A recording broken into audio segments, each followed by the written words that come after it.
आणि यानंतर बातमी थेट तामिळनाडूमधनं। तामिळनाडूच्या मुख्यमंत्री पदाचं स्वप्न पाहणाऱ्या शशिकला यांना सुप्रीम कोर्टानं जबरदस्त झटका दिलाय। उत्पन्नाहून अधिक संपत्ती बाळगल्याच्या प्रकरणात सुप्रीम कोर्टानं शशिकला यांना 4 वर्षांची शिक्षा सुनावली। यामुळे आता शशिकला यांची तुरुंगात रवानगी होणार असून तामिळनाडूच्या मुख्यमंत्री पदाचं स्वप्न पुरतं धुळीस मिळालंय। बंगळुरूच्या विशेष न्यायालयानं याआधी शशिकला यांना 4 वर्षांची शिक्षा सुनावलेली होती आणि ही शिक्षा योग्य असल्याचं मत सुप्रीम कोर्टानं व्यक्त केलंय।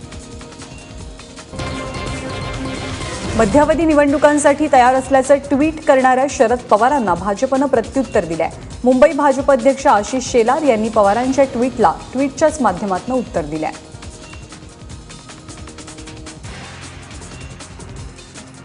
आशिष शेलार यांनी पवारांना कसं उत्तर दिलंय तर दूरदृष्टी असलेल्या जाणता राजाच्या भागिताचा अर्थ नेहमीच उलटा घ्यावा असे राजकीय विश्लेषक सांगतात, म्हणून मध्यावधी निवडणुकांची शक्यता नाही। सरकारला कोणताही धोका नसल्याचं मुख्यमंत्र्यांनी आधीच स्पष्ट केलेलं आहे।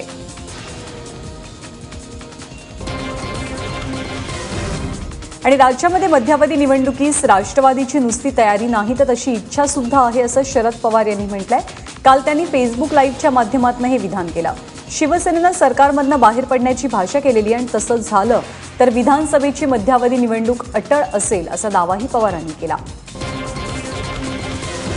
23 तारखेच्या नंतर तो जर दृष्टिकोन आणि सूर त्यांनी एकमेकांबद्दल कायम ठेवला तर महाराष्ट्रात निवडणुकीला सामोरं जावं लागेल आणि ते सामोरं जाण्याची राष्ट्रवादीची मनापासूनची तयारी आहे, एवढंच नव्हे ती इच्छा।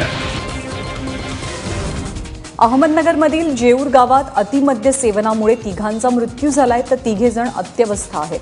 पंचायत समितीच्या निवडणुकांच्या तोंडावर हा प्रकार घडला। शिवसेनेच्या उमेदवाराला दिलेल्या पार्टीमध्ये दारू प्यायल्यामुळे हा प्रकार घडल्याचा आरोप स्थानिक करत आहेत। यानंतर अहमदनगरचे जिल्हाधिकारी आणि पोलीस अधीक्षकांनी घटनास्थळी भेट दिली। सध्या कांद्याचे बाजारभाव पडलेले असून हा कांदा शेतकऱ्यांना चांगलाच रडवतोय।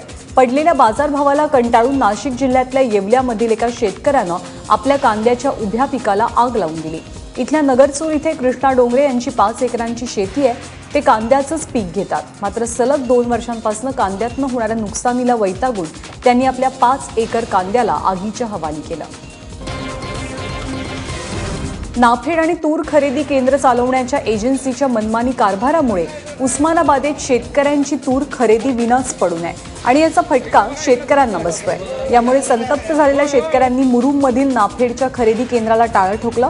हमी भावापेक्षा कमी दरानं तुरीची खरेदी करू नये असा शासनाचा आदेश आहे, मात्र तूर खरेदी परवडत नसल्याची कारणं देत अनेक ठिकाणी व्यापाऱ्यांनी सौदे बंद पाडलेत।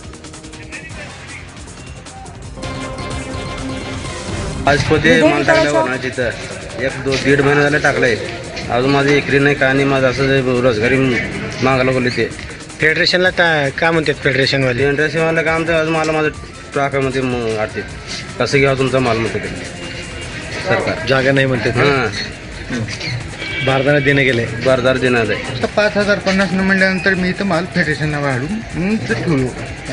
मग आता जो 1 दिवसाआड मी चक्रा करतोय, काय झालं आज नाही, काय झालं आज बारदान नाही, मग काय झालं अहो गोदामच नाही। आता 15 दिवस झालं गोदाम नाही। हृदयविकाराच्या पेशंट्सना एक मोठा दिलासा मिळालाय, कारण एंजिओप्लास्टी सर्जरीसाठी आवश्यक असलेल्या स्टेन्सच्या दरात तब्बल 85% कपात झाली आहे। नॅशनल फार्मास्युटिकल प्राईम अथॉरिटीनं हा निर्णय घेतलाय। साधारणपणे स्टेंटची किंमत ही 1 ते 1.5 लाखांच्या घरात असायची, ती आता तब्बल 30,000पर्यंत करण्यात आली आहे। हृदयावरती दाब पडू नये म्हणून स्टेंट म्हणजे एक प्रकारची नलिका ही नसीमधनंच बसवण्यात येते। स्टील कोटिंग स्टेंट, औषधयुक्त स्टेंट आणि विरघळणारी स्टेंट अशा 3 पद्धतीच्या स्टेंट सध्या उपलब्ध आहेत। एकट्या 2016 या सालामध्ये 6 लाख भारतीयांना स्टेंटद्वारे सर्जरी करावी लागली आहे। आयटी क्षेत्रातील दिग्गज कंपनी इन्फोसिसमध्ये यंदा सर्वात कमी तरुणांना नोकऱ्या मिळाल्यात। नुकतीच तेलंगणा सरकारच्या सूत्रांनी माहिती दिली आहे, जिथे दरवर्षी 20 ते 25 हजार तरुणी या कंपनीमध्ये नोकरी करायचे, तिथे यंदा केवळ 6,000 तरुणांनाच इन्फोसिसनं नोकरी देऊ केली आहे। कंपनीची परिस्थिती सध्या बिकट असून आतापर्यंत 7,000 कर्मचाऱ्यांनी कंपनीतनं राजीनामा दिलाय। म्हणजेच यंदा इन्फोसिसमधली नोकरी देण्याच्या दरात वजा 1,000ची घट झाली आहे।